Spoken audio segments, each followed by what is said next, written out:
E aí, pessoal, tudo bem? Nessa aula, nós vamos falar a respeito de relações proporcionais. E, para entender isso, vamos fazer um exemplo do nosso dia a dia. Digamos que estamos querendo fazer, por exemplo, uma panqueca. Vamos precisar de ovos e de leite, correto? Então, vamos colocar aqui o número de ovos e copos de leite. Deixa eu completar a tabela aqui. E o que sabemos dessa receita é que, se utilizarmos um ovo, vamos precisar de 2 copos de leite, enquanto, se utilizarmos 3 ovos, vamos precisar de 6 copos de leite, e, quando utilizamos 12 ovos, vamos precisar de 24 copos de leite. E aí eu te pergunto, será que essa é uma relação proporcional entre os copos de leite e o número de ovos? Para ter essa resposta, precisamos calcular a razão entre essas duas grandezas. Ou seja, vamos calcular a razão entre o número de ovos e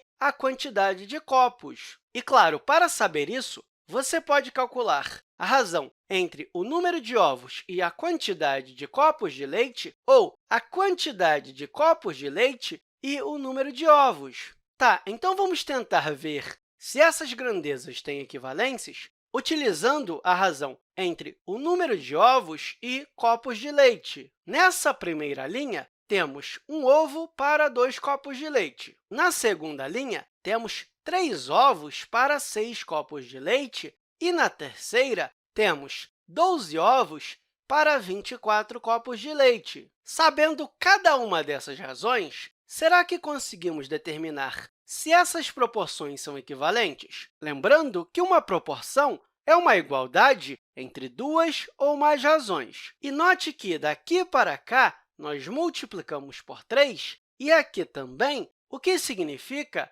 que você multiplicou ambas as grandezas por 3. E, da mesma forma, se você multiplicar os 3 ovos por 4, você também vai ter que multiplicar os 6 copos de leite por 4, indicando que essas duas grandezas foram multiplicadas por 4. Ou seja, todas as razões representam a mesma coisa, por isso, as proporções são equivalentes. Ou seja, 1 está para 2, assim como 3 está para 6, assim como 12 está para 24.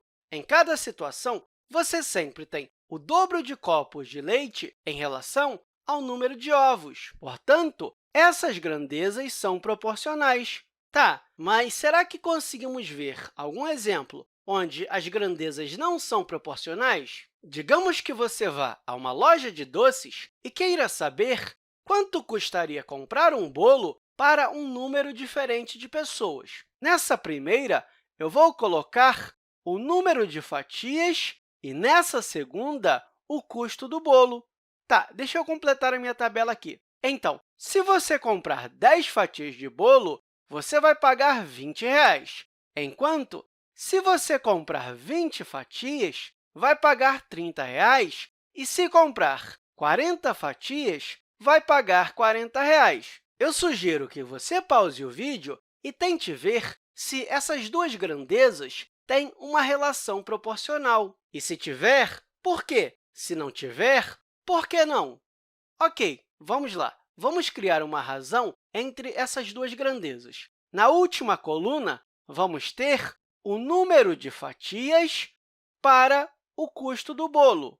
Na primeira linha, a razão é de 10 para 20, na segunda, é de 20 para 30, e na terceira, é de 40 para 40. Será que essas razões são equivalentes? Bem, no número de porções, quando estamos indo da primeira linha para a segunda, estamos multiplicando a grandeza por 2. Já aqui, isso não acontece. O que acontece é que estamos multiplicando o custo do bolo, nesse caso, por 1,5. Já aqui, estamos multiplicando por 2, e nessa parte, não. O que estamos fazendo é multiplicar por 4/3. Ou seja, quando estamos multiplicando as nossas fatias por uma certa quantidade, não estamos multiplicando o custo do nosso bolo pela mesma quantidade. Isso nos diz que essas duas grandezas não são proporcionais. Uma outra maneira de pensar nisso é que a segunda grandeza sempre vai ser igual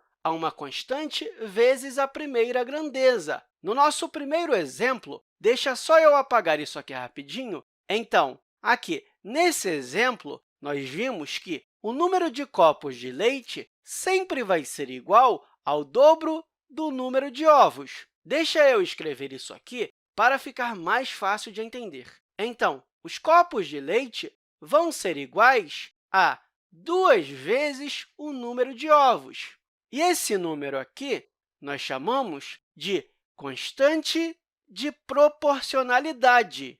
Você não consegue fazer isso nesse exemplo aqui. Tem muito mais coisa envolvida, né? Então, em uma relação proporcional, nós temos que as razões são equivalentes e, ao mesmo tempo, você consegue escrever essa relação aqui. E, claro, esse número que está multiplicando aqui, nós chamamos de constante de proporcionalidade. E eu espero que essa aula tenha te ajudado e até a próxima, pessoal!